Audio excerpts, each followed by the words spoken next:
इतनी संख्या में हमारी माताएं बहनें, हमारे बूढ़े बुजुर्ग, नौजवान और तमाम लोग पहुंच आए। यही प्यार कहते हैं, यही आप लोगों का जो प्यार और मोहब्बत, नमस्कार, यही प्यार और मोहब्बत इस इलाके से हमें कभी छोड़ने का मन नहीं कहता, जबकि इस इलाके से मेरा बहुत भावनात्मक रिश्ता है। यहाँ के एक एक बच्चों से, चूंकि यहाँ करिया चाचा आज इस दुनिया में नहीं है, लेकिन इस गांव के लिए, यहाँ के गरीबों के लिए, इस गांव के जनता के लिए जब भी जरूरत पड़ती थी हमारे पास फोन करते थे, मैं भागे चले आता था। और आज वो नहीं है, मैं उनके न रहने के नाते हमें बड़ा दर्द होता है। वो हमेशा हमारे लिए बहुत चिंता करते थे, गांव के लोगों के लिए चिंता करते थे। लेकिन आज चलिए, आदमी का जन्म हुआ तो मृत्यु होना तय है, इस नाते हम आए हैं। आज आए हैं, कल जाना है, तो उसके आना जाना लगा रहता है। लेकिन आज जब आपके गांव में हमारे बीच में आए हैं लौटन राम निषाद जी, जो पूर्व मंत्री रहे हैं, बहुत पढ़े लिखे और बहुत विद्वान व्यक्ति हैं, और इनका परिचय भी है। एक निषाद पत्रिका इन्होंने लिखा है, और उस पत्रिका को तमाम लोगों ने चुरा करके अपना भाषण देते हैं। लेकिन बड़ा सौभाग्यशाली हम लोग हैं कि आज इस स्थिति में हमारे आपके बीच में आए हैं, और ये भी है कि एक संदेश लेकर के आए हैं। संदेश इस बात का है और इस जनपद का है, इस लोकसभा का है। इस लोकसभा में आप लोगों से मैं ज्यादा नहीं कुछ कहना चाहता कि 5 साल हो गया आपने जिसको यहाँ का एमपी बनाया, जो परवीन निषाद को, जिन्होंने आपके बीच में आए 15 दिन के लिए कोई माई, कोई भाई, कोई पिता उनका चेहरा नहीं देखा, कोई नहीं देखा, लेकिन वोट दे दिया, चुनाव जीत करके चले गए। लेकिन अभी आपके बीच में कभी आपके दरवाजे पे कोई मरनी हरनी या कोई काम हो, कोई शादी हो, विवाह हो, रामलीला, दुर्गा पूजा हो, चाहे यहाँ पर कोई आदमी कहीं परेशानी में हो, बाढ़ आई हो, आग लगी हो, कभी किसी के चेहरे पे आंसू पोंछने, किसी के आंसू पोंछने नहीं आए। तो आज पूरे हम लोगों को बड़ा दर्द हुआ। हमने कहा कि आज जब हमारा नेता अखिलेश यादव, आपको पता भी होगा, यही रमजंगला जो आज के समय में क्योटाही बन करके वहाँ के जो बगल के गांव का जो भिखारीपुर गांव कट गया और यहीं पर बसा दिया गया। आज हमारा नेता ये नहीं देखा है कौन बिरादरी के लोग हैं, अगर ये पीड़ित है तो इन्हें उन्होंने यहाँ पर बसा करके अच्छा एक बहुत बढ़िया मोहल्ला बनाने का काम किया। और हम भी उस इलाके में जब आए थे तो लोगों ने कहा वाह मकान तो बन गया, लेकिन हमारे वहाँ बंधे से हमारे गाँव में सड़क नहीं है। मैंने कहा, बल्कि उस समय मैं चुनाव लड़ने आया था, मैंने कहा कि ये जब तक सड़क नहीं बन जाएगी तब तक मैं आपसे वोट नहीं मांगूंगा। वो सड़क बनवाने के बाद ही मैंने इस इलाके में फिर आने का काम किया। लेकिन आज इस नाते नहीं मैंने सड़क बनवाया, मैं वोट मांगने आया।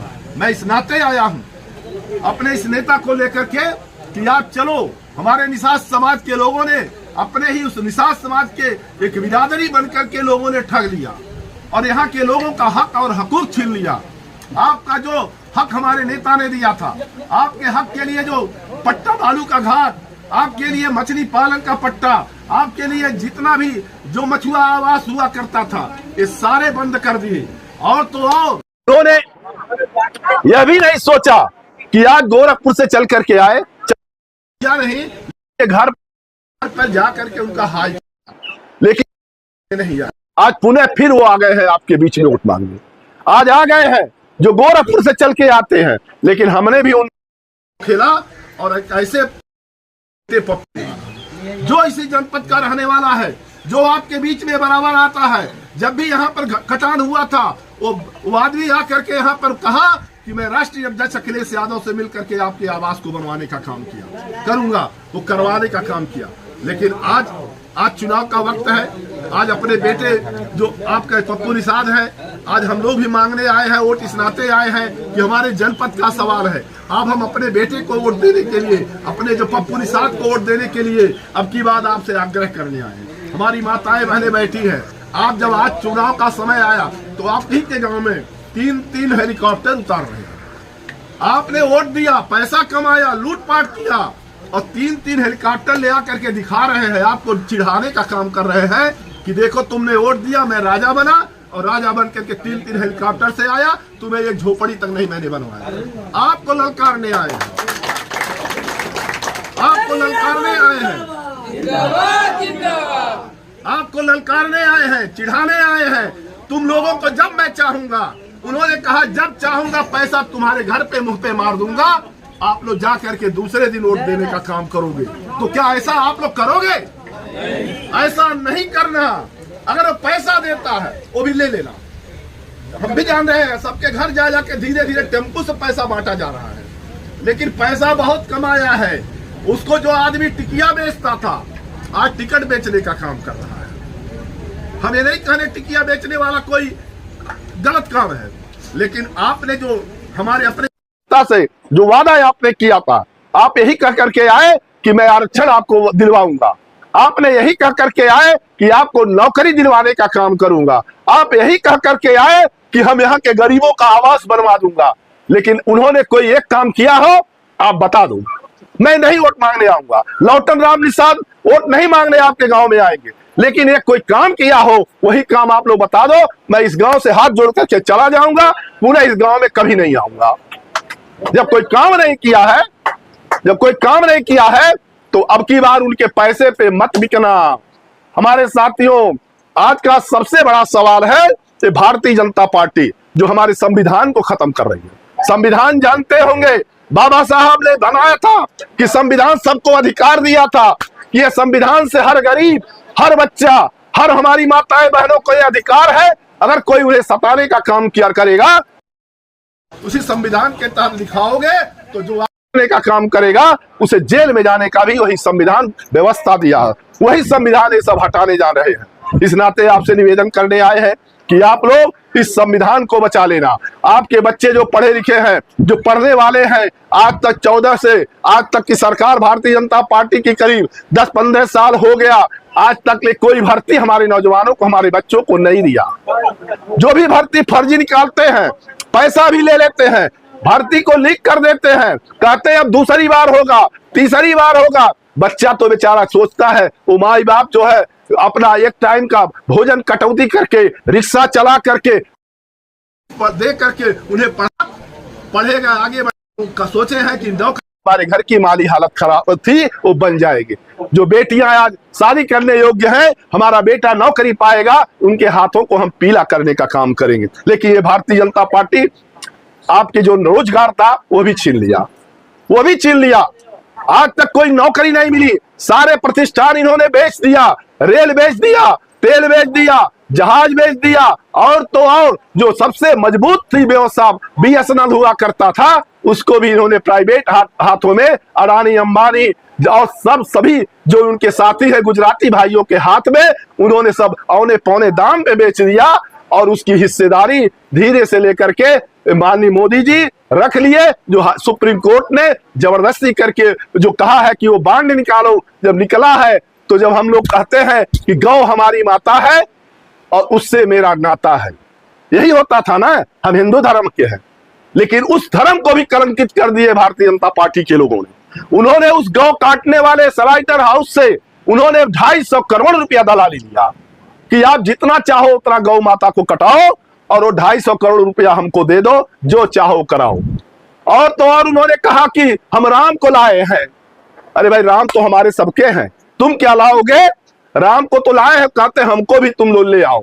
अरे राम तो लाए हो, लेकिन जो जहर वाली सुई तुमने लगवा दिया, उस राम से मिलवाने के लिए हमारी व्यवस्था करवा दिए।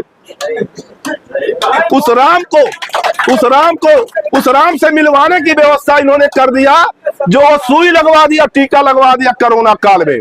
उस टीका से जो कंपनी बनाई थी, उस कंपनी से 250 करोड़ रुपया इन्होंने उसे घूस के रूप में लिया।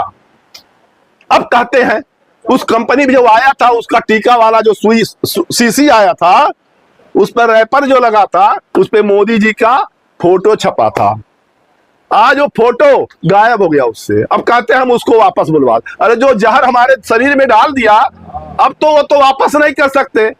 कितने लोग गाड़ी चला रहे हैं, चलाते चलाते फुटुक जा रहे हैं, बेहोश हो जा रहे हैं, हार्ट उनका अटैक हो जा रहा है, खून गाढ़ा हो जा रहा है, क्लाटिक बन जा रहा है शरीर में। अब ऐसे स्थिति में हम आप ऐसे बतिया रहे, कब हम लोग चले जाएं। मोदी जी ने बड़ा अच्छा तोहफा दिया इस जनता को, इस तोहफे को आप लोग याद रखना। निषाद समाज के लोगों, आज सबसे जरूरी है, जब हमारा नेता आया था यही धनघटा में, कहा था कि हमारी सरकार बनवा दो, पप्पू निषाद को वोट दिलवा दो, उन्हें जितवा दो, और सरकार जिस दिन हमारी बनेगी केंद्र में, ये माताओं के जो घर की मुखिया हैं उनके खाते में 8,500 रुपया महीना ने देने का वादा किया है। हर महीना 8,500 रुपया। और कहा है अगर आपने 5 किलो अनाज पे उन्हें 2014 से आज 2024 तक आपने उन्हें प्रधान दर्जा दिया है, आया है, तो मैं 10 किलो अनाज दूंगा और उस 10 किलो अनाज में इसके बाद उसमें 1 किलो अरहर की दाल, 1 किलो देसी घी और आटा भी देंगे। आटा के साथ हमारे नौजवान है मोबाइल चलाते हैं, आटा के साथ साथ उन्हें डाटा भी देंगे ना। हाँ, इंटरनेट में जो भरा जाता है तब चलता है। उन्होंने कहा 500 रुपया का फ्री दूंगा। जो हमारे बच्चे हमारी बहनें जो पढ़ाई लिखाई करती है उस डाटे से वो देश दुनिया की खबर पढ़ेंगी और उससे पढ़ाई करेंगी। जहां फार्म भरना, क्योंकि इस नाते भी कि हमारी बहनें ये हमारे दिन इंटर कॉलेज से निकलेंगे उन्हें लैपटॉप दूंगा। दिया था कि नहीं दिया था? अगर दिया था तो अगर वो कह रहे हैं 8,500 रुपया अगर हम माताओं के नाम से अगर हम देंगे तो देने का काम करेंगे। अगर 1 जुलाई सरकार बनेगी, 1 जुलाई को कहे हैं 8,500 जुलाई, फिर जुलाई के बाद अगस्त, फिर अगस्त के बाद 8,500 खटाखट भरते जाएंगे और आप लोग फटाफट पैसा निकालते जाइएगा। साल भर में 1 लाख रुपया और जरूरत पड़ेगी और भी देंगे। इस आप लोग कहीं किसी के बहकावे में मत जाइए। आपका निषाद का बेटा पप्पू निषाद, हम भी प्रत्याशी थे, लोकसभा के प्रत्याशी थे, नहीं टिकट मिला।